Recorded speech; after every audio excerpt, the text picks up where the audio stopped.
হুম। বিষয়টা হলো আজকে বিএনপির নেতা যিনি হাবিব সাহেব বললেন যে জামাতের অনেক দোষ ত্রুটি উনি খুঁজে ফেলেন। তো হুম। ওনারা তো 1999 সালে 2001 সালে জামাতের সঙ্গে জোটবদ্ধভাবে নির্বাচন করেছেন। ওনাদের সরকারে জামাতের 2 জন মন্ত্রীও ছিলেন। তো তখন তো জামাতের বিরুদ্ধে এই যে তাদের যে অনুযোগ, তাদের বিরুদ্ধে অভিযোগ, এই অভিযোগগুলো তো আমরা তাদের বিরুদ্ধে দেখি নাই। হুম। আজকে তাদের সঙ্গে একসঙ্গে আলোচনা করে, তাদের সঙ্গে একসঙ্গে নির্বাচন করে, কিন্তু যেই আলাদা হয়ে যায় তখনই তারা মানে তখন তার বিরুদ্ধে বিষোদ্গার করে। তার মানে এই দ্বৈত নীতিটাই হচ্ছে আমরা মনে করি যে বিএনপির একটা চরিত্রহীন মানে যে চিন্তা সেই চিন্তার মানে প্রতিফলন। আজকে আহ, জামাত ইসলামে একটা ইসলামী দল, এটা তো বটেই।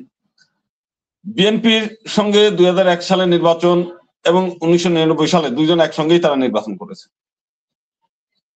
নির্বাচন করে তাদের মন্ত্রী দিয়েছে, সেই মন্ত্রীদের বিরুদ্ধে একটা জিনিসটা হচ্ছে যে জামাতের যে 2 জন মন্ত্রী ছিলেন আলী আহসান মুজাহিদ হুম। এবং নিজামী সাহেব, এদের বিরুদ্ধে হাজারটা অভিযোগ আছে 1971 সালের মানে বাংলাদেশের স্বাধীনতার বিষয় নিয়ে। কিন্তু এই 2 জন লোকের বিরুদ্ধে কোনো ঘুষ দুর্নীতির বক্তব্য আজ পর্যন্ত কেউ বলতে পারে নাই। তারা সততার সঙ্গে নিষ্ঠার সঙ্গে তাদের দায়িত্ব পালন করেছে। আজকে সারা বাংলাদেশের বিভিন্ন জায়গায় যে চাঁদাবাদী হয়েছে, আমার বাড়িতে চাঁদা চেয়েছে, আমার কাছেও চাঁদা চেয়েছে। তো মানে আমার গ্রাম থেকে চাঁদা তুলেছে। তার মধ্যে কিন্তু জামাতের লোকদের দ্বারা কোনো চাঁদাবাদের শিকার হয়েছে এমন সংবাদ আমাদের কাছে আসে নাই। চাঁদাবাদী হয়েছে, যে যতই অস্বীকার করুক, বাড়িতে বাড়িতে গিয়ে চাঁদা তুলেছে, ভয় দেখিয়েছে, মিথ্যা মামলার ভয় দেখিয়ে তাদের কাছ থেকে চাঁদা তুলেছে। একবার পুলিশ নিয়েছে, একবার হচ্ছে এই বিরোধী দল মানে বিএনপির নেতা কর্মীরা নিয়েছে। এটা কিন্তু মিথ্যার কিছু না। যারা আমরা দেখছি যে 1 কাপ চা খাওয়ার জন্য ঘুরে বেড়াতো, 5 তারিখের পরে তারা বিভিন্ন জায়গায় দেখছি গাড়ি নিয়ে নিয়ে ঘুরে বেড়াচ্ছে, বিভিন্ন আমাদের চোখের সামনেই। বিভিন্ন মন্দিরগুলো তারা রাজনৈতিক আখড়া মানিয়ে ফেলছে, দখল করে নিয়ে মন্দিরগুলো করেছে। হিন্দু ধর্মীয় কল্যাণ ট্রাস্ট, একটা ধর্মীয় কল্যাণ ট্রাস্ট, সেখানে বিএনপির নেতা কর্মীরা গিয়ে জোর করে মানে এই সে ধর্ম উপদেষ্টাকে চাপ দিয়ে তারা সেই ট্রাস্টি গুলো সব বিএনপিরা নিয়ে নিয়েছে। এখন সরকারি টাকা বিএনপির নির্বাচনী কাজে ব্যবহার করতেছে। আমার এখানে আসেন, আমার খাতায় বন্দী হন, তাহলে আমি দুটো ভাত ছিটিয়ে খেতে দেবো। তো এগুলো তো তারা করতেছে। এখন এই যে আওয়ামী লীগ, বিএনপি এই যাবৎকালে যতদিন ক্ষমতায় থাকছেন, কোনোদিন বিএনপি একজন হিন্দুকে নমিনেশন দেয় নাই। গৌতম চক্রবর্তী একবার এমপি হয়েছিল, সে হচ্ছে অন্য দলের ছিল, সেখানে বিএনপির নেতার জামানত বাজেয়াপ্ত হয়েছে, ঘটনাক্রমে সে এমপি হয়েছে। এইবারই প্রথম 2 জন যদি সরকারি হিসাব মতেও ধরেন তাহলে হিন্দু হচ্ছে 8%।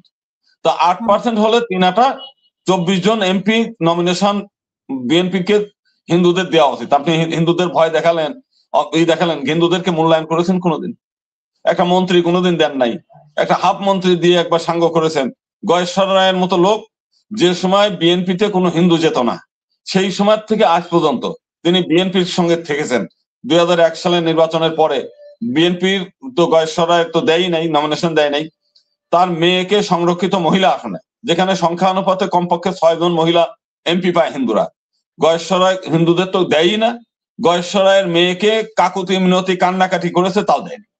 এই ধরনের একটা বিদ্বেষপূর্ণ, ধর্মীয় বিদ্বেষপূর্ণ দল, যারা কোনোদিন কোনো হিন্দু সমাজের কল্যাণে কোনো ভূমিকা নাই তাদের। কিন্তু ভোট চাওয়ার সময় তারা ভোট নিতে চায়, তাদের খাতায় বন্দি রাখতে চায়, নানা ভাবে নানা কৌশল করে রাখতে চায়। কিন্তু জামাতে তো হিন্দুদেরকে টানা, জামাতে তো এটা কৌশল হতে পারে যে বিভিন্ন ধরনের এই যে বাড়ি গিয়ে গিয়ে মানুষকে বিভিন্ন ধরনের প্রস্তাব দিচ্ছে ভোটে টানার জন্য, আবার হিন্দুদেরকে বা অন্য ধর্মকে বিভিন্ন ভাবে প্রস্তাব দিচ্ছে বা নমিনেশন দিয়ে দিচ্ছে। এটা তো জামাতের এক ধরনের কৌশল ক্ষমতায় আসার। তো আপনারা কি মনে করেন? আমি জামাতের কথাটাও বলবো। তো আগে প্রথমে বিএনপির যেহেতু নেতা আছেন, ওনাকে একটু শোনায় দিই বিষয়টা।